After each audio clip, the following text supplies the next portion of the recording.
का समाधान। नमोस्तु गुरुदेव। मैं आपको ले चलूं संघ का समाधान की ओर। इसके पूर्व कुछ सूचनाएं आपको देना चाहता हूं। जैसा कि आपको पूर्व में सूचित किया गया था कि पूज्य गुरुदेव का मंगल में प्रवेश दिनांक 11 अप्रैल को सिद्धवरकूट होगा, परंतु कुछ मार्ग की असुविधाओं के कारण यह कार्यक्रम में संशोधित किया गया है। अब 11 तारीख की प्रातः समय की मंगल वेला में पूज्य गुरुदेव सिद्धवरकूट नहीं पहुंचकर सनावद पहुंच रहे हैं, जहां उनकी स्वागत की भावभीनी तैयारियां चल रही हैं। सनावद में आगामी 13, 14, 15 तारीख को पूज्य गुरुदेव के सानिध्य में भव्य वेदी प्रतिष्ठा वहाँ के स्थानीय आदिनाथ दिगंबर जैन मंदिर की नवीन वेदिका संपन्न होगा। तदुपरांत दिनांक 17 तारीख, जिसका बेसब्री से पूरे देश को इंतजार है, कि महावीर जयंती के साथ साथ पूज्य गुरुदेव का 32वां मुनि दीक्षा दिवस समारोह सनावद में मनाया जाएगा, जिसकी जोर शोर से तैयारियां चल रही है। सनावद वालों का उत्साह और उमंग अभी से ही देखते बन रहा है और पूरे देश से श्रद्धालुओं के आने के तांता लगा हुआ उनकी स्वीकृतियों का क्रम आया जा रहा है और चलता चला जा रहा है। निश्चय ही सनावद वालियों को यह एक सौभाग्य और एक ऐतिहासिक कार्यक्रम उन्हें आयोजित करने का अवसर मिल रहा है। हाँ, और बाकी उसके जो विस्तृत कार्यक्रम की सूचना मैं आपको समय पर दूंगा, और सिद्धवरकूट का जो कार्यक्रम संशोधित हुआ है उसकी भी सूचना यथा समय आपको दूंगा। और चलिए मैं आपको ले चलता हूं संघ का समाधान की ओर। और प्रथम प्रश्न के लिए मैं आमंत्रित कर रहा हूं श्री अजय जी शाह, जो दिगंबर जैन समाज बेड़िया के अध्यक्ष हैं, और उसके बाद तैयार रहेंगे श्री धीरज गोधा एवं श्रीमती चेतना गोधा, बेड़िया SBI ब्रांच मैनेजर। पूज्य गुरुवर के चरणों में सत्सत नमन। गुरुवर, हमें पुरुषार्थ जब कुछ प्राप्त होता है तो हमें अपने कर्तव्य का अहंकार हो जाता है, और देव योग से जो प्राप्त होता है तो उसका बहुमान नहीं होता है। ऐसा क्यों, और हमें ऐसा क्या करना चाहिए हमें अहंकार भी नहीं आए और बहुमान भी ना हो? बहुत ही अच्छा सवाल आपने किया है। मनुष्य जब कुछ प्रयास करके उपलब्धि अर्जित करता है तो उसे उसका अभिमान होता है, और अनायास उसे प्राप्त हो जाए तो उसका बहुमान नहीं करता। आपने पूछा है ऐसा क्या करे कि उपलब्धियों का अहंकार न हो और सहज प्राप्त संयोगों का हम सम्मान कर सकें। देखिए, मनुष्य को सबसे पहले वस्तु के स्वरूप का विचार करना चाहिए। वस्तु के स्वरूप का विचार करना चाहिए। अपने भीतर के कर्ता बुद्धि को जब तक हम अपने मन में पालते रहेंगे तो अभिमान भी होगा, आसक्ति भी होगी, और जो बातें आपने कही वह सब चीज़ें घटेगी। मनुष्य को वस्तु के स्वरूप का विचार करके ये बात समझने की आवश्यकता है कि मैं किसी कार्य का जनक नहीं हूँ, घटक मात्र हूँ। मैं निमित्त हूँ, कर्ता नहीं हूँ। ठीक है, उसमें मेरा एफर्ट लगा, ये बात सही है, पर केवल मेरे एफर्ट से कार्य नहीं होता। एक कार्य की उपलब्धि में अनेक कारण जुड़ते हैं। इसलिए हम कितनी भी बड़ी उपलब्धि पाए, उसमें अपना कर्तापन हटा दे, अहंकार खत्म हो जाएगा। दूसरी बात, उन उपलब्धियों को नश्वर मानने लगे, उसकी आसक्ति खत्म हो जाएगी। सहज रूप से प्राप्त संयोगों को, जो हमारे अनुकूल भी होती है, उसका बहुमान करने की जहाँ तक बात है, यदि हमने अपने भीतर कर्तापन की बुद्धि हटा दी तो हमारे मन में अहंकार की भी समस्या नहीं रहेगी और किसी की उपेक्षा का भी सवाल नहीं आएगा। दोनों चीज़ें अपने आप घटित हो जाएगी। तो वस्तु के स्वरूप का विचार बहुत आवश्यक। श्री धीरज जी गोधा, श्रीमती चेतना गोधा प्रश्न एक जने पूछ लेंगे और उसके बाद तैयार रहेंगे श्रीमती अलका वरुण धनोते। महाराज श्री के चरणों में कई बार नमोस्तु नमोस्तु नमोस्तु। महाराज जी, मेरी ये शंका है, सर्विस के कारण हर 2-3 साल में ट्रांसफ़र होता रहता है और परिवार और समाज से दूर होना पड़ता है, तो परिवार, समाज और नौकरी में किस तरह सामंजस्य स्थापित करें और तीनों में किसे प्राथमिकता दें? देखिए, बात सही है। नौकरी पेशा के लोगों के साथ तो ऐसा है ही, खासकर गवर्नमेंट सरकारी क्षेत्र में जो काम करते हैं उनके साथ ज़्यादा है। अब आपके सामने परिवार भी है, समाज भी है और आपकी नौकरी भी है। ये बात तो तय है, नौकरी तो आपकी जीविका का आधार है, उसे आप छोड़ नहीं सकते। परिवार है तो परिवार के प्रति भी आपकी जिम्मेदारी है और सामाजिक दायित्व भी आपका है। इसके लिए क्या करें? नौकरी करते हुए जहाँ रहो उसको अपना परिवार मानो और जिस समाज में रहो उतने दिन तक उसके अंग बन करके रहो, ताकि हम अपना सामाजिक दायित्व भी निभा सके, पारिवारिक दायित्व भी। और नौकरी हम कर रहे हैं, एक मानसिकता अपने मन में बिठाओ कि मैं अपने और अपने पत्नी या बच्चों तक के लिए नहीं कर रहा हूँ, ये मेरी नौकरी मेरे पूरे परिवार के लिए है। मुझे यहाँ तक पहुँचाने में मेरे माँ बाप ने, मेरे परिवार ने मुझे बहुत बड़ा योगदान दिया है।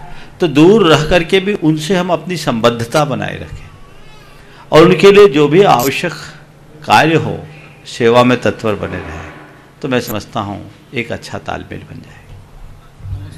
श्रीमती अलका वरुण धनोते प्रश्न जो ने पूछ लीजिएगा, उसके बाद तैयार रहेंगे। कुमार सन्मति जेटाले बेड़िया। ओम। हाँ, नमस्ते महाराज जी, नमस्ते। अनुपयोगिता से लोहा जंग खा जाता है, स्थिरता से पानी अपनी शुद्धता खो देता है, इसी तरह निष्क्रियता मस्तिष्क की ताकत सोख लेती है। तो महाराज जी, हम अपने जीवन में निरंतर सक्रिय कैसे रहे जिससे जीवन अच्छा रहे? सबसे पहला वाक्य क्या था आपका? अनुपयोगिता से लोहा जंग खा जाता है। अनुपयोगिता से लोहा जंग खा जाता है, स्थिरता से पानी की अपनी शुद्धता समाप्त हो जाती है। और तीसरी बात आपने पूछा है, निष्क्रियता मस्तिष्क की ताकत सोख लेती है। हाँ, तो इसके लिए हम क्या करें? जी, बस इसके लिए हम सतत जीवंत बने रहें, सक्रियता रहे और हर वस्तु का, हर क्षण का सही उपयोग करने की कोशिश करें। हम जो कुछ भी करें उसे व्यर्थ न जाने दें। एक क्षण हमारे बीच से गुजरे उसके पहले उसको हम निचोड़ कर उसका रस निकालने की कोशिश करें। जो मनुष्य समय की उपयोगिता जानता है, जो मनुष्य शक्ति का परिणाम जानता है और जो व्यक्ति वस्तु का महत्व समझता है, उसके लिए अनुपयोगिता, स्थिरता और निष्क्रियता जैसी बात कभी नहीं आती। वो सतत सक्रिय बना रहता है और जीवन को सतेज बनाकर चलता है। कुमार सन्मति जेटाले बेड़िया, उसके बाद तैयार रहेंगे श्रीमती सुनीता प्रमोद जैन बेड़िया। गुरुवर के चरणों में सच्चत नमन।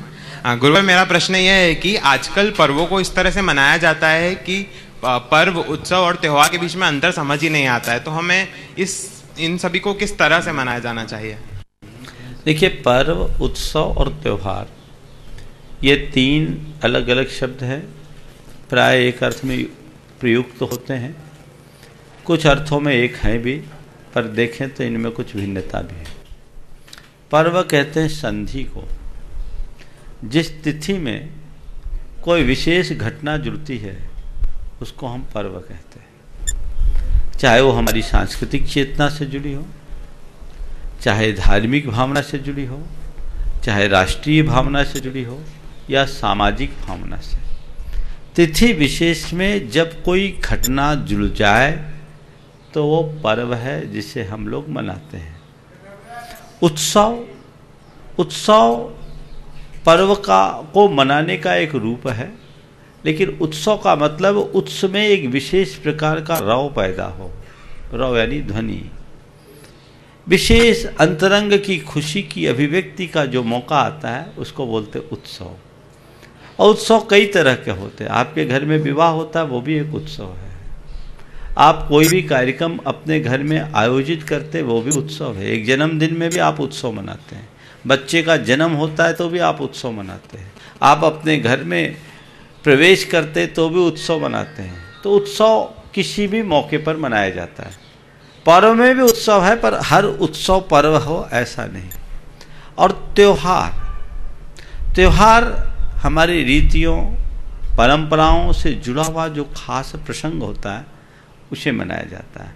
वो त्योहार होता है जिसमें प्रायः लोक पर्व ज़्यादा जुड़े होते हैं, जिसमें किसी एक खास क्षेत्र के लोगों का, खास वर्ग के लोगों का विशेष रूप से जुड़ाव होता है और लोग उसको उस तरीके से त्यौहार बनाते हैं। पर कुल मिलाकर चाहे पर्व हो, उत्सव हो या त्यौहार, ये सभी हमारी सांस्कृतिक चेतना को उद्दीप्त करने में निमित्त बनते हैं। तो हम पर्वों को, उत्सवों को, त्योहारों को केवल पारंपरिक तरीके से न मनाएं, अपितु मौलिक तरीके से मनाएं और इस तरह से मनाएं जिससे हमारी सांस्कृतिक चेतना जागृत हो और हम अपने जीवन में कुछ और अच्छा करने की प्रेरणा ला सकें। श्रीमती सुनीता प्रमोद जैन बेड़िया, उसके बाद तैयार रहेंगे श्री पंकज शालिनी जेटाले बेड़िया। ओम, जिनकी जोड़ी एक साथ खड़े हो जाओ। हाँ चलिए बोलिए।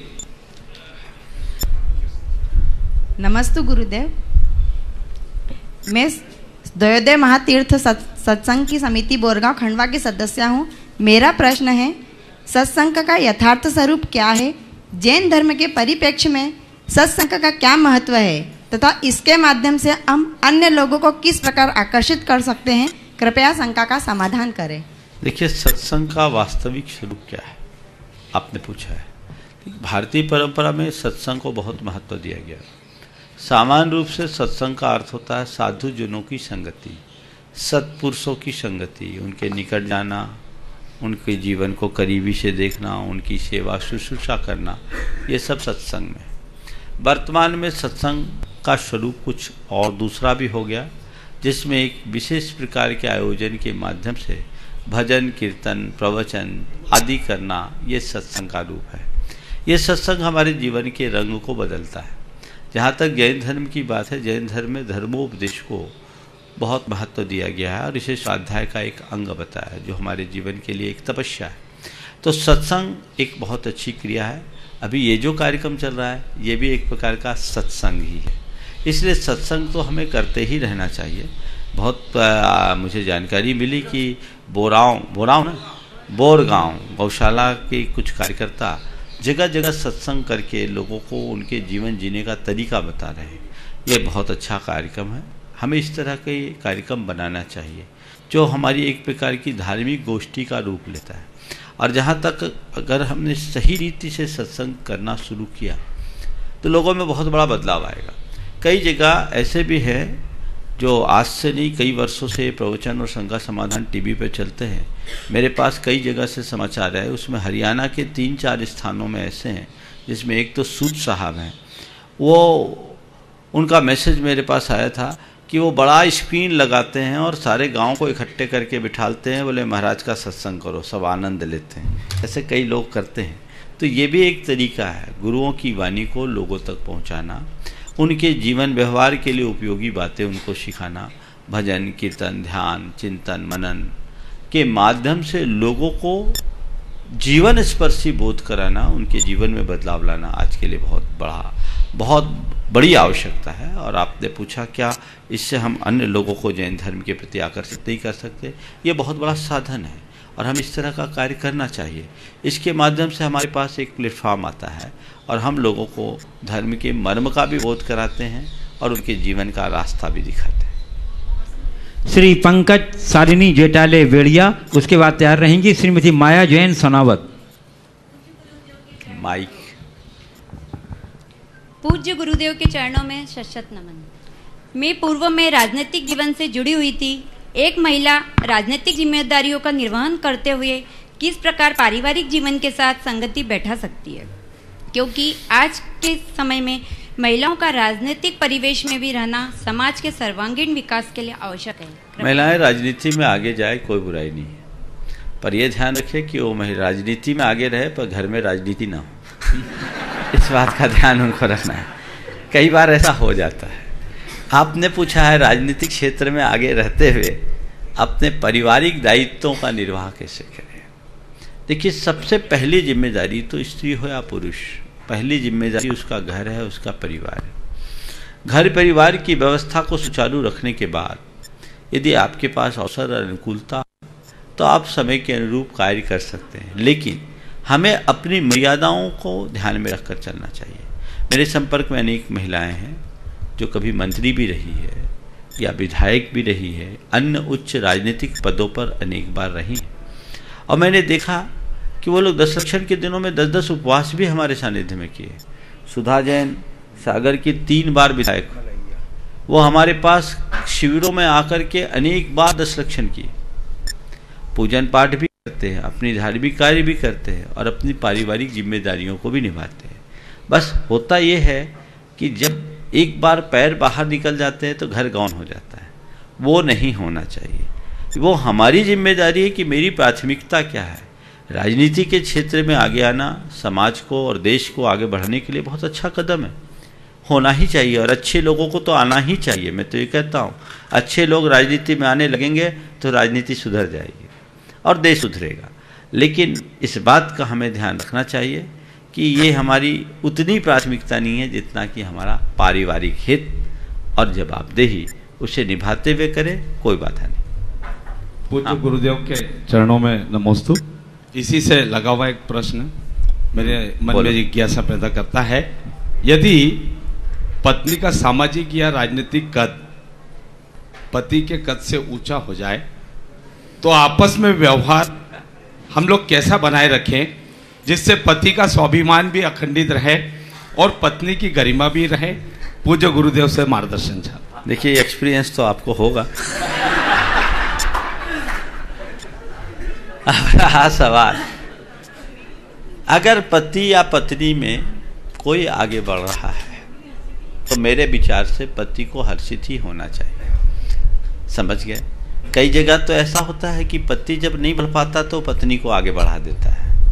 कई जगह स्थानापन्न रूप में पत्नी को बिठाया गया, मुख्यमंत्री तक बनी, पति जेल में गए तो पत्नी को मुख्यमंत्री बना दिया गया। ये भी हुआ है ना ऐसे उदाहरण। तो ये चीज़ें हैं और इन उदाहरणों को देख करके हमें थोड़ा सा दो बातें ध्यान रखनी चाहिए। सबसे पहले, पति या पत्नी में कोई एक अगर आगे बढ़ रहा है राजनीतिक क्षेत्र में तो पति में तो कोई ज़्यादा दिक्कत नहीं होती। पत्नी बढ़ रही है तो पति को थोड़ा उदार बनना चाहिए और उसके साथ छाया की तरह रहना चाहिए, ढाल बनकर रहना चाहिए और उसे कहना चाहिए कि बहुत अच्छा है, तुम्हारे अंदर क्षमताएं हैं और तुम आगे बढ़ रहे हो तो कोई दिक्कत नहीं, तुम मेरी अर्धांगिनी हो, यानी मेरा आधा अंग आगे बढ़ रहा है, इन्फिनिटी क्यों फील कर रहे हो। और पत्नी को चाहिए कि अगर आगे बढ़ रहे हैं तो लोक संपर्क में इतने गाफिल ना हो जाए कि अपने पति को ही भूल जाए। ये एक बारीक अंतर है जिसे हमें ध्यान में रखना चाहिए। बहुत सारे आज भी भारत में महिलाएं हैं, केंद्रीय मंत्री तक हैं, जो आज भी केंद्रीय मंत्री बन जाने के बाद भी मौका पड़ने पर घर का भोजन तक बनाते हैं। तो ये सीख हमारी होनी चाहिए, ये समझ हमारे अंदर होनी चाहिए। हमें कोई भी काम छोटा नहीं समझना चाहिए। तो पति हो या पत्नी एक दूसरे के पूरक बन करके चलेंगे तो दंपति होंगे और नहीं तो गमपति। श्रीमती माया जैन सनावत और उसके बाद तैयार रहेंगी श्रीमती शिशु बाला जैन बड़वा। नमस्ते नमस्ते। नाम तो श्रीमती का या श्रीमान कहाँ से आ गए? चलिए बोलिए बोलिए। गुरुवर, मेरा प्रश्न है, किसी ने हमारा अपमान किया तो हमारा मन दुखी होता है। यह दुख आत्मा के अपमान का होता है या मन के अपमान का, या शरीर आत्मा के संयोग के कारण दुख होता है, और दुख के कारण कैसे बंद बनते हैं, इसका उदाहरण। देखिए, किसी ने मेरा अपमान किया, आपने पूछा ये अपमान आत्मा का है, मन का है या शरीर का है, और ये हमें दुख हो रहा है तो क्यों हो रहा है? सबसे पहली बात तो ये है, आत्मा का तो न मान है न अपमान। मान अपमान किसने जड़ा? हमारे मन ने। जो हमें अच्छा लगता है उसको हम अपने मान का कारण मान लेते हैं, और अपमान हम कब अपने अंदर महसूस करते हैं? जब हमारे मन के विरुद्ध होता है। तो खेल मन का है, न तन का है न चेतन का है, मन का खेल है। मन को जिसने समझा लिया वो मान और अपमान से ऊपर उठ गया। इसे ज्ञान के बल पर ही जीता जा सकता है, और अगर हमने अपने मन को ज्ञान से मंडित कर लिया तो कभी कर्म बंधेगा नहीं। अज्ञानी कर्म बांधता है, ज्ञानी कर्म काटता है। श्रीमती शिशु बाला जैन बड़वा, उसके बाद तैयार रहेंगी श्रीमती किरण लश्करे सनावद। गुरुवर के चरणों में नमोस्तु नमोस्तु नमोस्तु। मेरा प्रश्न यह है कि माँ बाप की दवाई की पर्ची तो अक्सर गुम हो जाती है, पर लोग की वसीयत के कागज बहुत ही अच्छी तरह से संभाल के रखते हैं। समाधान कीजिए। हाँ, समाधान नहीं करना है, समझना है। ये विडंबना है। दवाई की पर्ची खो जाएगी लेकिन वसीयत की कागज इसलिए मैं कहता हूँ अपनी संतान के लिए वसीयत छोड़ो या न छोड़ो, नसीहत पहले दो। वसीयत करने के पहले नसीहत दे दो। अगर अपनी संतान को सही नसीहत दोगे तो उसे तुम्हारी वसीयत की कोई चिंता नहीं होगी, वो तुम्हारी सेहत की पहले चिंता करेगा, जिंदगी भर सेवा करेगा, कहेगा बाकी चीज़ें मेरे लिए गौण है। माँ बाप है। सही संस्कार हो, सही सीख हो तो जीवन में बहुत बड़ा बदलाव आता है। आज की सारी सामाजिक व्यवस्था अर्थ प्रधान हो गई और अर्थ प्रधान व्यवस्था होने के कारण लोगों का ध्यान उसी की तरफ जा रहा है। इस कारण आज माँ बाप की जितनी उपेक्षा होती है शायद दूसरे प्राणी की नहीं होती। मैंने तो यहाँ तक देखा है कुत्तों से ज़्यादा बुरी दशा उनकी है। मैंने ऐसे भी लोगों को देखा है जिनके परिवार में कुत्ते पल रहे, 1 लाख रुपया महीना उस पर खर्चा हो रहा है और माँ बाप को वृद्धाश्रम में भेज दिया है। ये बहुत गलत परिपाटी है। ये एक प्रकार की क्रूरता है, अमानवीयता है, संवेदनहीनता है, संस्कारों की उपेक्षा का परिणाम है। और इसके जवाबदार बच्चे तो हैं ही, माँ बाप भी हैं, क्योंकि आपने प्रारंभ से उन्हें वो संस्कार नहीं दिया जिसकी कि उन्हें आवश्यकता थी। यदि हम प्रारंभ से ऐसे संस्कार दें तो ऐसी दुर्अवस्था कभी। श्रीमती किरण लश्करे शनावत, उसके बाद तैयार रहेंगे सुश्री परी जैन बेड़िया। गुरुदेव के चरणों में मेरा परिवार का नमोस्तु नमोस्तु नमोस्तु। मेरा प्रश्न है, माँ और पिता के रोल में माँ का रोल जीते जी समझ में आ जाता है, पिताजी का रोल उनके चले जाने के बाद क्यों? माँ का रोल जीते जी समझ में आ जाता है, पिता का रोल उनके चले जाने के बाद क्यों नहीं? देखो, हमारे शरीर में हार्ट है ना और ब्रेन है, 2 चीजें। हार्ट बीट हमेशा दिखता है, ब्रेन की धड़कन समझ में आती है क्या? पर बिना ब्रेन के कुछ काम होता है? नहीं होता। पिता ब्रेन है, माँ हार्ट है, तो हार्ट तो जीते जी समझ में आता है, ब्रेन चले जाने के बाद समझ में नहीं आता। लेकिन एक बात ध्यान रखना, हार्ट बीट चले जाने के बाद भी जब तक ब्रेन कायम है कुछ देर तक व्यक्ति जिंदा रहता है, लेकिन ब्रेन डेड हो जाने के बाद कोई जिंदा नहीं रहता। तो मनुष्य का वजूद उसके ब्रेन से है, पिता का स्थान मस्तक के साथ है और उस मस्तक का गौरव बचा के रखना चाहिए। सुश्री परी जैन बेड़िया, उसका तैयार रहेंगे श्रीमती सरोज जैन सिद्धवर कूट। नमोस्तु महाराज जी, नमोस्तु महाराज जी, नमोस्तु महाराज जी। मेरा प्रश्न है कि हमें बेकरी का पदार्थ खाना चाहिए या नहीं? कृपया गुरुदेव इसका समाधान कीजिए। आप खाती हो? ईमानदारी से बोलना, खाती हो? देखो, बेकरी के जितने भी आइटम होते हैं प्रायः मैदा के बनते हैं, समझ गए? तो स्वास्थ्य की दृष्टि से तो वो अच्छा नहीं है। इसलिए सही दृष्टि से जिनके अंदर अपने स्वास्थ्य के प्रति जागरूकता, हेल्थ कॉन्शियस है, वो बेकरी का पदार्थ नहीं खाना चाहेंगे। इसलिए मैं सलाह दूंगा कि बेकरी का पदार्थ जहाँ तक बने न खाएं। श्रीमती सरोज जैन सिद्धवर कूट, और उसके बाद तैयार रहेंगे श्री सुनील जैन DPS सनावत।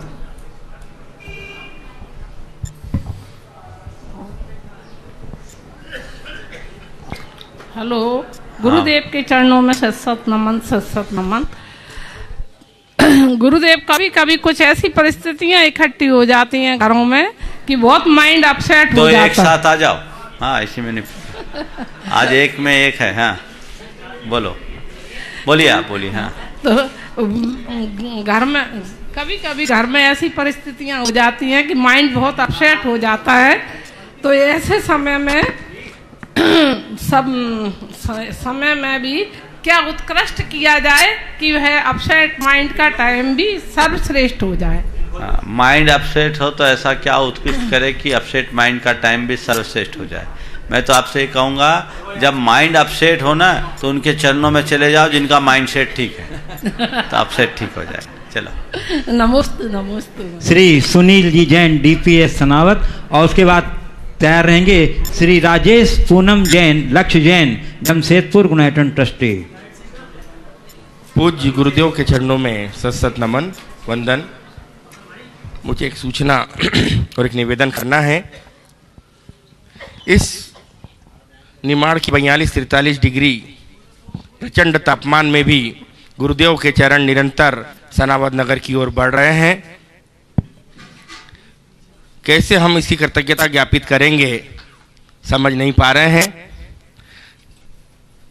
सनावद नगर का ये सौभाग्य है, पुण्य है और गुरुदेव की असीम अनुकंपा है कि गुरुदेव कहाँ तो 14 तारीख को सनावद आने वाले थे, किंतु अब मैं बताते हुए अत्यंत हर्षित हूँ कि गुरुदेव का मंगल प्रवेश दिनांक 11 अप्रैल 2019 यानी परसों सनावद नगर में बहुत भव्यता के साथ और धूमधाम से हो रहा है।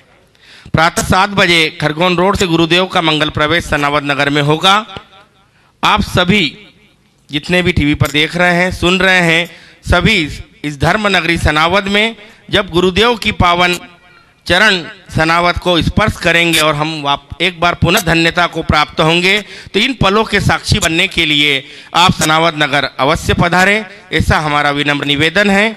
इसके बाद दिनांक 13, 14 और 15 अप्रैल को भव्य आदिनाथ जिनालय की वेदी प्रतिष्ठा समारोह गुरुदेव के मंगल सानिध्य में होगा और दिनांक 17 अप्रैल महावीर जयंती के शुभ दिन 31 मार्च 1988 को जब एक युवक मुनि बना था और किस प्रकार एक गुरु ने अपने संस्कारों के साथ और उनके मस्तिष्क पर स्वस्तिक का मांडा मानकर और लोंग रखकर जो संस्कारों का बीजारोपण किया था, उन पलों को हम यहाँ एक बार पुनः स्पंदित होते हुए देखेंगे। मैं जिक्र कर रहा हूँ पूज्य गुरुवर प्रमाण सागर जी महाराज के दीक्षा दिवस का। वो अपूर्व अलौकिक अवसर गुरुदेव के श्री मुख से हम सुनेंगे कि किस प्रकार उनकी दीक्षा हुई और दीक्षा के इन 32 वर्षों में किस प्रकार समाज के लिए उन्होंने अपने आप को समर्पित किया, अपने आप को समाज के लिए होम दिया। ऐसे इन पलों के साक्षी बनने के लिए मैं आप सबको एक बार पुनः आमंत्रित कर रहा हूं। आप सनावद अवश्य आएं और एक बार आपके आतिथ्य सत्कार का लाभ हमें अवश्य प्रदान करें। और गुरुदेव के चरणों में एक बार पुनः मैं नमोस्तु ज्ञापित करते हुए इन पंक्तियों के साथ अपनी बात समाप्त कर रहा हूं। बहुत छोटी सी 2 पंक्तियां हैं। कई सदियों तक अपनी बेनुरी पर यह चमन कई सदियों तक अपनी बेनुरी पर यह चमन रोता है, तब जाकर ऐसा दीदावर चमन में पैदा होता है। तो ऐसे दीदावर का सानिध्य पाकर हम अभिभूत हैं। आप सब पुनः एक बार आमंत्रित हैं और गुरुदेव के चरणों में एक बार पुनः निवेदन कर रहा हूं कि वो शीघ्र अतिशीघ्र सनावद पधारें। 11 तारीख को आप सब हमारे साथ होंगे। बोलिए परम पूज्य गुरुवर 108 श्री प्रमाण सागर जी महाराज की जय। नमोस्तु गुरुवर। बंधुओं, श्री सुनील जी ने सनावद समाज की ओर से आपको मंगल प्रवेश की वेला में और दिनांक 17 अप्रैल जो एक ऐतिहासिक पृष्ठभूमि को लेकर के सनावद में अवतरित होने जा रहा है, उस कार्यक्रम में सम्मिलित होने के लिए आत्मीयतापूर्ण आमंत्रण दिया है। मेरा आपसे निवेदन है कि आप उनका आमंत्रण स्वीकार करते हुए अपने आगमन की पूर्व सूचना अवश्य उन तक प्रेषित करें ताकि आपके आतिथ्य और परिचर्या की समुचित व्यवस्था वो बना सकें। टीवी पर नंबर सेट चल रहा है, आप उसके माध्यम से अपनी सूचना दे सकते हैं और बाकी समाचार आपको समय समय पर देते जाते रहेंगे। और अब श्री राजेश जी, पूनम जी, लक्ष्य जी जैन जो दंपत्ति लगातार बड़वानी से अभी तक आतिथ्य संस्कार तो दे रहे ही हैं, का पालन तो कर ही रहे हैं, पद बिहार में भी तीनों साथ साथ चलते हुए अपनी श्रद्धा भक्ति अर्पित कर रहे हैं। जोरदार करते ध्वनि से एक बार उनका अभिनंदन कर दीजिए। और अब वो अपने प्रश्न के लिए। नमोस्तु गुरुदेव। गुरुदेव, संसार में 2 तरह के मनुष्य होते हैं। एक वो जो अवसर आने पर साथ छोड़ देते हैं और दूसरे वो जो साथ देने के लिए अवसर ढूंढते हैं। तो गुरुदेव, अवसर से पूर्व ही ऐसे लोगों की कैसे पहचान की जाए? अवसर आने पर साथ छोड़ देने वाले और साथ देने का अवसर ढूंढने वाले, ये बात सही है, दोनों लोग हमें मिलते हैं। और आपने बिल्कुल यथार्थ पूछा है कि हम अवसर आने से पहले ऐसे लोगों को कैसे पहचानें। देखिए, हम हर अवसर की समीक्षा करें और बीते हुए अवसरों के अनुभव के आधार पर चले तो शायद हमें ऐसी दुविधा से बचने का अवसर मिल सकता है। अतीत के अनुभव हमारे जीवन को आगे बढ़ाने में बहुत सहायक होते हैं। हम व्यक्ति की प्रवृत्ति, उसकी चर्या, उसके चिंतन धारा के आधार पर ये विचार सकते हैं कौन व्यक्ति है जो मतलबी है, अवसर पर साथ देता है, अवसर निकल जाए तो साथ नहीं देता, या हमें जब अवसर हो तो साथ नहीं देता। ऐसे व्यक्तियों से सुरक्षित दूरी रखें। और जो साथ देने का अवसर ढूंढते हैं उन व्यक्ति की दरियादिली, उनकी कर्तव्य निष्ठा, उनकी उदारता हमें सहज देखने में आती है उसे देखकर हम निर्णय लें। श्री इंद्रजीत जी मंडलोई। देखो एक बात बोलूँगा, ये तीनों पूरा परिवार, इनकी एक बेटी प्रतिभा स्थली में है। एक बात जरूर सीखने लायक है, इतनी कम उम्र में रात्रि पानी का भी त्याग है और लक्ष्य है रात में 9 बजे तक पानी लेता है, पर वो 48 मिनट का छना हुआ पानी लेता है। और कोई ऐसी वैसी जगह नहीं है, टाटा मोटर में जनरल मैनेजर की पोस्ट पर कार्यरत रहे हैं अभी राजेश भाई। लोगों को सीखना चाहिए, जो व्यक्ति चाहे वो अपने जीवन में बहुत बड़ा बदलाव ला सकते हैं। मैं देखता हूँ फैन तो बहुत होते हैं, फॉलोवर कुछ बिरले होते हैं। आप लोग भी फॉलोवर की श्रेणी में आइए। हाँ बोलिए। नमोस्तु गुरुवर, नमोस्तु गुरुवर। जब भगवान का जन्म होता है तो इंद्र उनके अंगूठे में अमृत निस्थापित करते हैं और उस अमृत को ग्रहण करके भगवान बड़े होते हैं। कुछ बड़े होने के बाद बालक से जब वो बड़े होते हैं तब भी इंद्र लोग स्वर्ग से उनके आहार पानी की व्यवस्था करते हैं।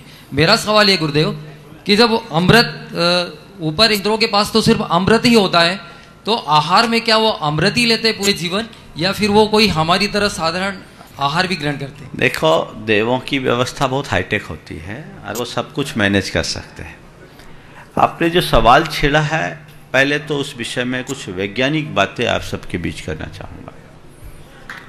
तीर्थंकरों के विषय में 2 बातें जो आम आदमी को थोड़ा समझ में नहीं आती, वो ये है कि तीर्थंकरों के वस्त्र आभूषण भी स्वर्ग से आते हैं और उनका भोजन भी देवोपनीत होता है। इसकी क्या आवश्यकता? माँ का दूध भी नहीं पी पाते, माँ के हाथ की लड्डू भी नहीं खा पाते। थोड़ा समझिए, तीर्थंकर कोई सामान्य पुरुष नहीं होते, वे बड़े ऊर्जा पुरुष होते हैं।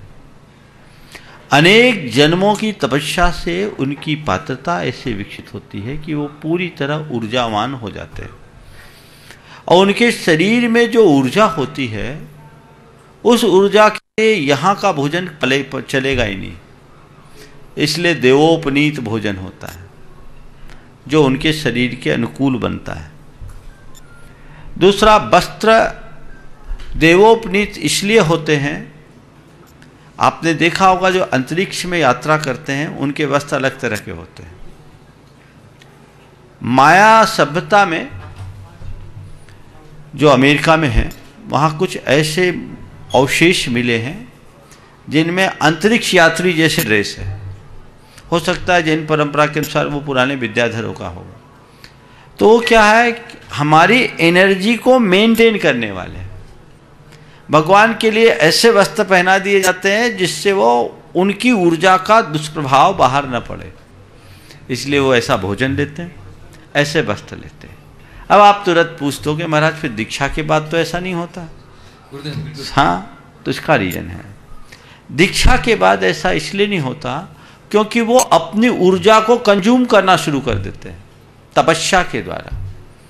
ऊर्जा हो और उपभोग ना हो तो समस्या है, ऊर्जा का उपभोग हो जाए तो तपस्या है। तो वो ऊर्जा को कंज्यूम करते हैं अपनी तपस्या के बदौलत, तो वो ऊर्जा उनकी अंतर ऊर्जा को बढ़ा देती है, तपस्या बढ़ जाती है और उसके कारण सामान्य भोजन से भी उनका काम चल जाता है, उपवास करने से भी काम चल जाता है और बाहर उनकी ऊर्जा फैल नहीं पाती, सब अंतर्मुख हो जाती है। इसलिए उन्हें वस्त्राभूषणों की भी कोई आवश्यकता नहीं पड़ती। नमस्ते गुरुदेव। बोलिए।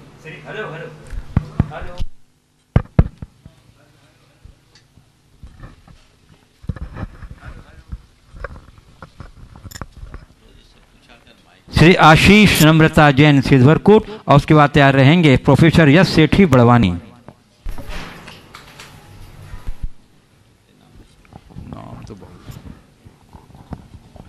बोलिए। परम पूज्य मुनिश्री के चरणों में बारंबार नमोस्तु। गुरुवर, कहते हैं कि जीवन में सुखी होने के कई सारे रास्ते हैं, पर औरों से अधिक सुखी होने का कोई रास्ता नहीं है। और जैसे जैसे औरों से अधिक सुखी होने की फीलिंग हमारे जीवन में आती है, हम और दुखी होते जाते हैं।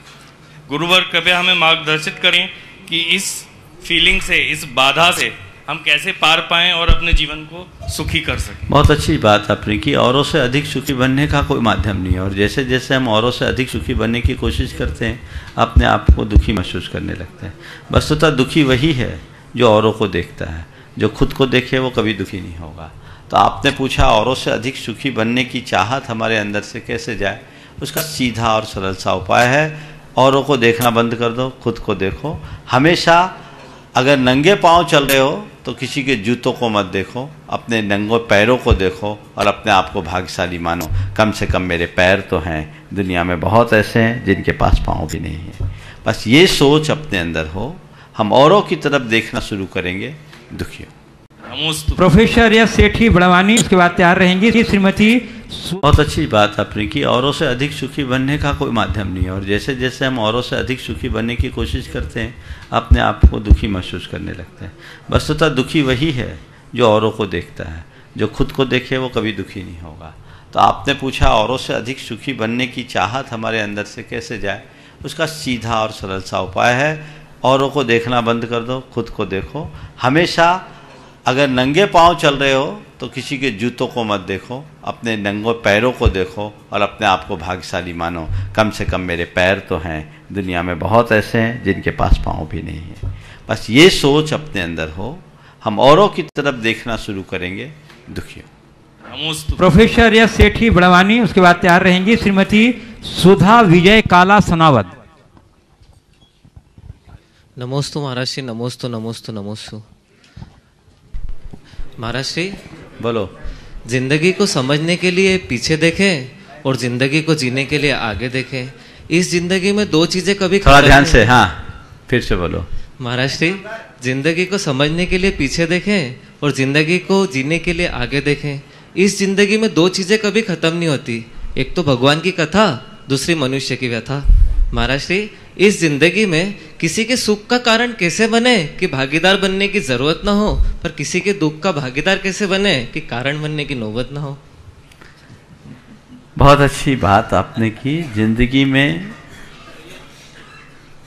जीने के लिए आगे देखना पड़ता है और समझने के लिए पीछे देखना पड़ता है। समझने के लिए पीछे देखना पड़ता है। जीवन में दो बातें हैं, भगवान की कथा और मनुष्य की व्यथा। और तीसरी बात आपने क्या पूछी? किसी के सुख का कारण कैसे बने कि भागीदार भले ना हो तो उसकी जरूरत ना रहे, और किसी के दुख में भागीदार कैसे रहे कि दुख में भागीदार कैसे रहे कि कारण न बने उसकी नौबत ना है, दुख का कारण न बने उसकी। ये वाक्य थोड़ा ठीक नहीं है। सुख का भागीदार, सुख का कारण और दुख का भागीदार। हाँ, सुख का भागीदार बने, दुख का कारण न बने, ये होना चाहिए। वाक्य को थोड़ा संशोधित कीजिए, कुछ ऊपर नीचे सा हो रहा है। फिर से दोहरा। सवाल तुम्हारे बहुत अच्छे होते हैं, फिर एक बार नीचे की लाइन है, तालमेल नहीं बन रहा है। दुख का भागीदार बनने का मतलब तो पाप करना है। हम किसी के दुख मतलब सुख का कारण बने कि भागीदार बनने की जरूरत ना हो, और दुख का भागीदार बने कि उसका कारण बनने की नौबत ना हो। दुख का भागीदार बने कि कारण बनने की नौबत ना हो। देखो, आपका भागीदार शब्द थोड़ा दूसरे सेंस में।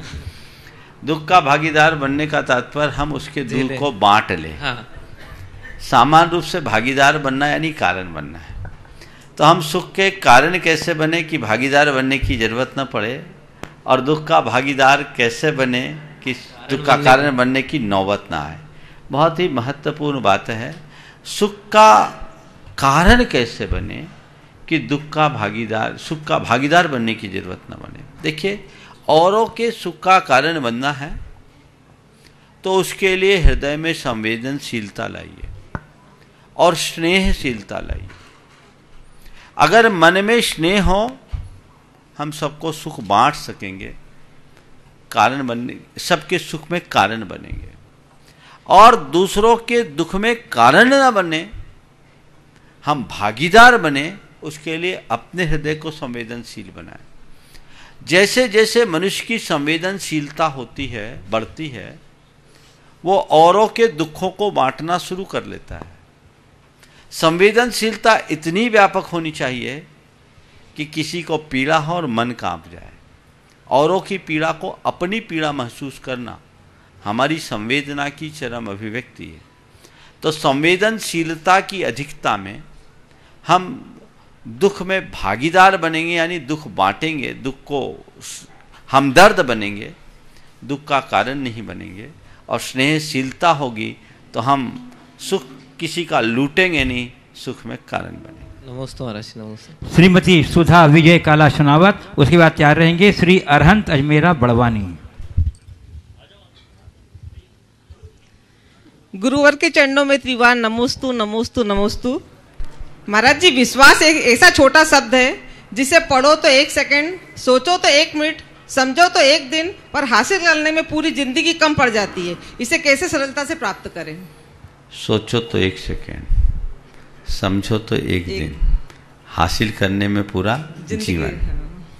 आपने पूछा इसे सरलता से कैसे पा सके।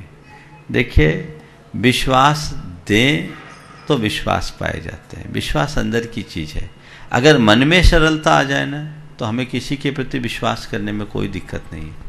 लेकिन मन में जब कुटिलता आती है तो सरलता छूट जाती है, शंका आ जाता है, शंका आ जाती है, विश्वास खंडित होता है।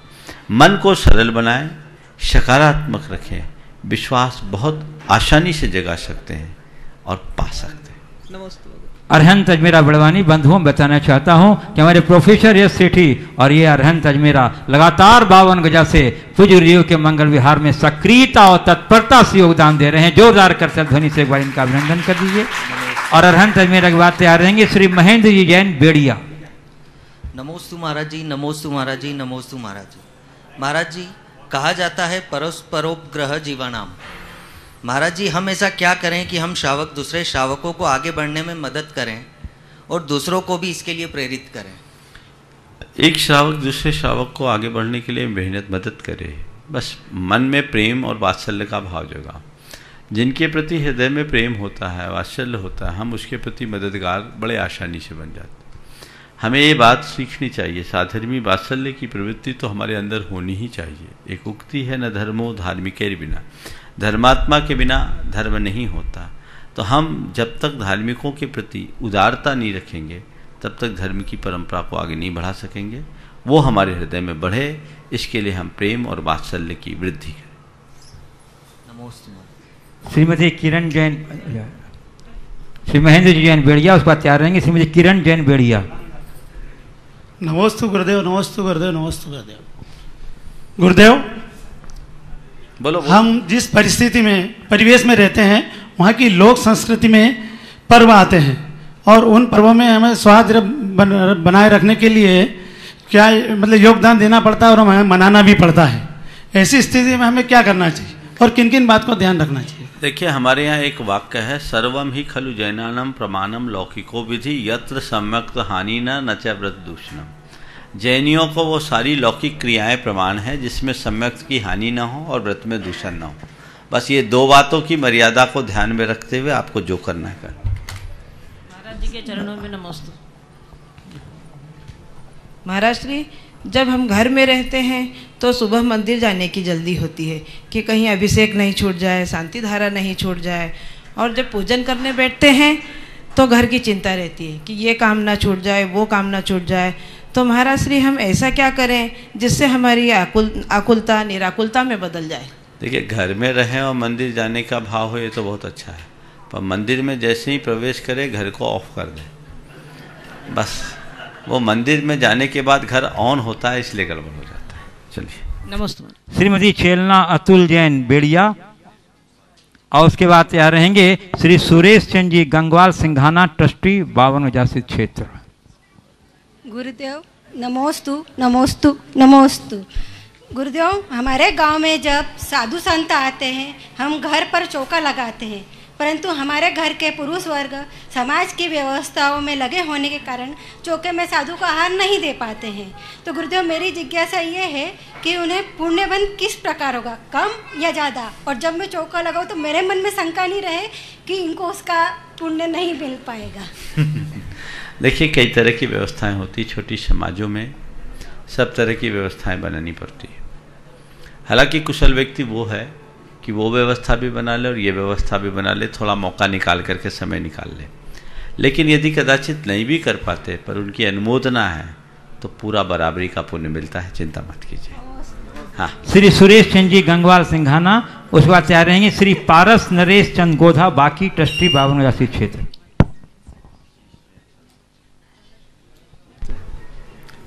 गुरुवार नमस्तु नमस्तु नमस्तु। गुरुवार बोलो। सपने अपलोड तो तुरंत हो जाते हैं, किंतु डाउनलोड करने में जिंदगी निकल जाती है, ऐसा क्यों गुरुवार? सपने अपलोड तो तुरंत हो जाते हैं, हाँ, लेकिन डाउनलोड करने में जिंदगी निकल जाती है, ऐसा क्यों? बिल्कुल यही तो चक्कर है। देखिए, सपने अपलोड तुरंत हो जाएंगे, लेकिन डाउनलोड करने में जिंदगी निकल जाएगी। इसलिए मैं कहता हूँ, न सपने को अपलोड करने के चक्कर में रहो, न डाउनलोड करने की कोशिश करो, अपितु संसार को सपना मान लो, जीवन बदल जाएगा। बात थोड़ी गहरी है, इसे समझिए। सपना जगाना और सपने को साकार करने में मनुष्य का पूरा जीवन बीत जाता है। पर एक बात तय मान करके चलना कि संसार में न तो आज तक किसी का सपना पूरा हुआ है न होगा। एक सपना पूरा होता है तब तक दूसरा आ जाता है। बस सपना और अपना क्या है इतना समझ लो। जो अपना को समझ लेता है वो सपना का मोह छोड़ देता है, उसे नश्वर मान करके जीवन की दिशा बदल लेता है, तो अपलोड और डाउनलोड की समस्या ही हल हो जाती है। नमस्ते। श्री पारस जी नरेश चंद गोधा, बाकी ट्रस्टी 52 तैयार रहेंगे श्री आशीष जैन सोनावत। नमस्तु नमस्तु नमस्तु नमस्तु नमस्तु गुरुवर। गुरुदेव, आपके दीक्षा दिवस मनाने के लिए हम पूरे निमाड़वासी धन्य हो गए हैं। उसी के संदर्भ में मैं अपनी 2 पंक्तियों में जिज्ञासा प्रस्तुत करती हूँ। शंका समाधान का बढ़ता ये सिलसिला, शंका समाधान का बढ़ता ये सिलसिला, विद्या गुरु से कैसे प्रमाण पद मिला, शंका समाधान का बढ़ता ये सिलसिला। जब मेरा पुण्य खिला तो प्रमाण पद मिला। चलिए, नमस्ते गुरुवर। हो गया। चलिए, आशीष जैन सनावर, उसके बाद तैयार रहेंगी कुमारी सूची जैन बेड़िया। नमस्तु गुरुवर। नमस्तु। हाँ बोलो। नमस्तु गुरुवर। दोनों इकट्ठे हो जाओ। हाँ, हमें बड़े ही हर्ष और उत्साह के साथ बताने में सबको ये हो गई, सूचना हो गई। सूचना हो गई। हाँ, सवाल है तो कर लो। बस सवाल ये है कि आप सनावत पधारे और सबको आशीर्वाद देवे, यही निवेदन है। बढ़िया, चलिए आगे। नमोस्तु नमोस्तु नमोस्तु। कुमारी सूची जैन बेड़िया, उसके बाद तैयार रहेंगे श्रीमती हीरामणि भूट सनावत। नमस्ते गुरुदेव। गुरुदेव, मेरा प्रश्न ये है, हमारे गांव में साधु संत आते हैं तो उनके सारे कार्यक्रम सुबह में होते हैं, उस वक्त हमारी स्कूल रहती है, ऐसे में हम बच्चे क्या करें? शाम का शंका समाधान तो है ना, इसमें तो मिलता है ना मौका। और फिर जिस दिन छुट्टी हो उस दिन पूरा कर लो। चलो आगे। चलिए माँ। हाँ बोलो। यहाँ मास्टर माइक। इच्छा पूरी नहीं हो तो क्रोध बढ़ता है, इच्छा पूरी हो तो लोभ बढ़ता है। क्या करें, है ना? क्या करें गुरुदेव? क्या करें? इच्छा और लोभ के चक्कर में बचो। आगे बढ़ो। मास्टर हो गया। हाँ, मास्टर मोक्ष जैन शाह बेड़िया, उसके बाद तैयार रहेंगे श्रीमती अर्चना जितेंद्र जैन बेड़िया। बोलो। गुरुवर, आपके चरणों में 3 बार नमोस्तु नमोस्तु नमोस्तु।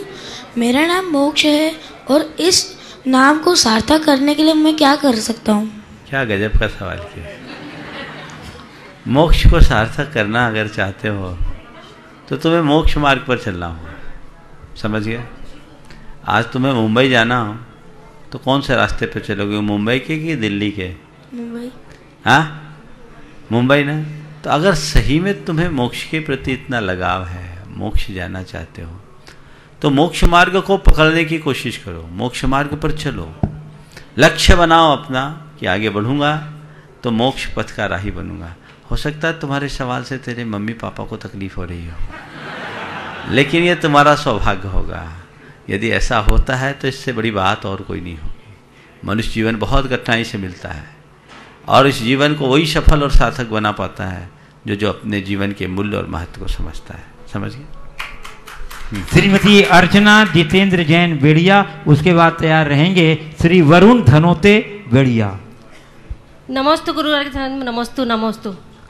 महाराज जी, मेरा ये प्रश्न है कि समाज में कुछ लोग प्रथम पंक्तियों में रहते हैं, उनसे सब समाज लोग कार्य में रहते हैं, परंतु द्वितीय पंक्ति में रहने के लिए कोई जानता नहीं। प्रथम पंक्ति के समाज वालों को सब सम्मान देते हैं और द्वितीय पंक्ति वालों को नहीं, ऐसा क्यों? अगर ऐसा है तो सब प्रथम पंक्ति में आ जाओ। ऐसा तो होगा ही नहीं। तो ऐसा है, कभी भी मन में इन बातों को लेकर हीनता नहीं रखनी चाहिए। कुछ चीज़ें ऐसी होती है कि जो दिखाई देती है पर वही सब कुछ नहीं होता।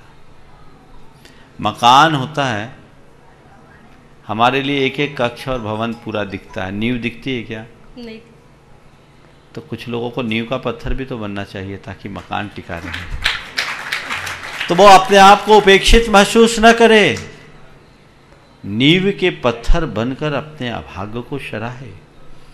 और आज जो प्रथम पंक्ति में है, कभी वो भी द्वितीय पंक्ति में रहे होंगे, लाइन खाली होने का इंतजार करें और उसके लिए अपने आप को तैयार करें। नमस्ते। श्री वरुण धनोते बेड़िया बता रहेंगे मास्टर वीरम जैन बेड़िया। गुरुदेव नमोस्तु नमोस्तु नमोस्तु। मेरा प्रश्न है, नदी जब निकलती है तब कोई नक्शा पास में नहीं होता, फिर भी वो अपने गंतव्य पहुंच जाती है। तो महाराज जी, मेरा प्रश्न है कि हमारे कर्म रूपी नक्शा ऐसा कौन सा तैयार है कि हम भी ऐसा क्या कर्म करें कि भगवान तक पहुंच जाएं? देखिए, नदी जब निकलती है उसका नक्शा तैयार नहीं होता पर वो अपने लक्ष्य तक पहुंच जाती है। देखिए, सबसे बड़ी बात अपने गंतव्य को पाने का है, वो है लक्ष्य के प्रति समर्पण।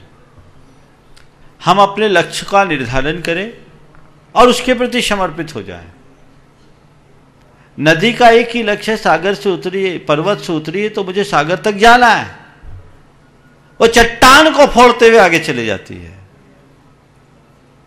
उसे वो राह खोजती नहीं, राह बनाकर चलती है। जो मनुष्य दृढ़ संकल्पी होते हैं, लक्ष्य के प्रति समर्पित होते हैं, वो कभी रास्ते के महफूज नहीं होते। वो खुद अपना रास्ता तैयार करते चलते हैं। कहते जल अपना तल खुद ढूंढ लेता है। पानी की तरफ बहना तो सीखें। हम लोग बातें तो बड़ी बड़ी कर देते हैं लेकिन बीच में ही अटक जाते हैं। आज मनुष्य बातें नदी का कर रहा है, आचरण डबरे का है, इसलिए सड़ांध है। दबड़े का अपना कोई लक्ष्य नहीं, पानी को एक सीमा में सीमित करके रख रखा है। अपनी क्षमता को समझो और प्रवाह को गति दो, जीवन चरम लक्ष्य तक पहुंचेगा। मास्टर वीरम जैन बेड़िया, उसका तैयार रहेंगी श्रीमती मधु जटाले बेड़िया। गुरुदेव को 3 बार नमोस्तु। नमोस्तु गुरुदेव। मेरी शंका यह है कि जब हम जिनेंद्र देव की भक्ति या भजन करते हैं तब हम तू और तेरा जैसे शब्दों का प्रयोग करते हैं, तो ऐसा कहना सही है या नहीं? देखिए, जब भावना और श्रद्धा बढ़ जाती है तो शब्द गौण हो जाते हैं। भगवान को तू या तेरा कह दो, कोई दिक्कत नहीं। आप अपनी माँ को तू बोलते हो कि नहीं बोलते? कभी कभी पिता को भले ना बोले, माँ को सब बोल लेते हैं। जिनके साथ श्रद्धा की प्रगाढ़ता बढ़ जाती है वहाँ भाषा ऐसी हो जाती है। हृदय में श्रद्धा होनी चाहिए। आगे श्रीमती मधु जटाले बेड़िया। नमोस्तु नमोस्तु नमोस्तु। महाराज जी, मेरा प्रश्न है, हम दर्शन पूजन भक्ति सब करते हैं, अपने धर्म पर श्रद्धा भी रखते हैं, फिर भी स्वयं में दृढ़ता नहीं रहती और थोड़े से प्रतिकूल प्रसंगों में विचलित हो जाते हैं। स्वयं को स्थिर कैसे करें, कृपया समाधान करें। इसका मतलब आपकी जो बैटरी सेट है थोड़ी बदलने की जरूरत है, उसको ठीक करें। कुछ बैटरियाँ ऐसी होती है, एक बार चार्ज कर ले तो फुल चार्ज हो जाती है और लंबे समय तक फंक्शन करती है, और कुछ का मैन्युफैक्चरिंग ऐसा होता है जल्दी डिस्चार्ज हो जाती है। तो उसको ठीक कीजिए, और नहीं है तो बार बार अब बैटरी तो बदलने का समय नहीं रहा, अब तो उसको बार बार रिचार्ज करने की जरूरत है। इस प्रकार आज के सत्र को,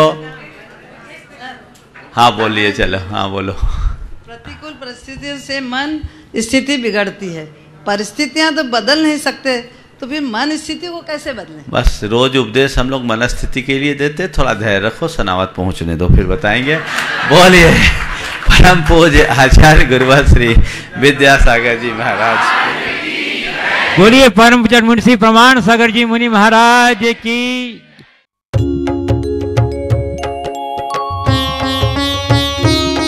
शंका समाधान।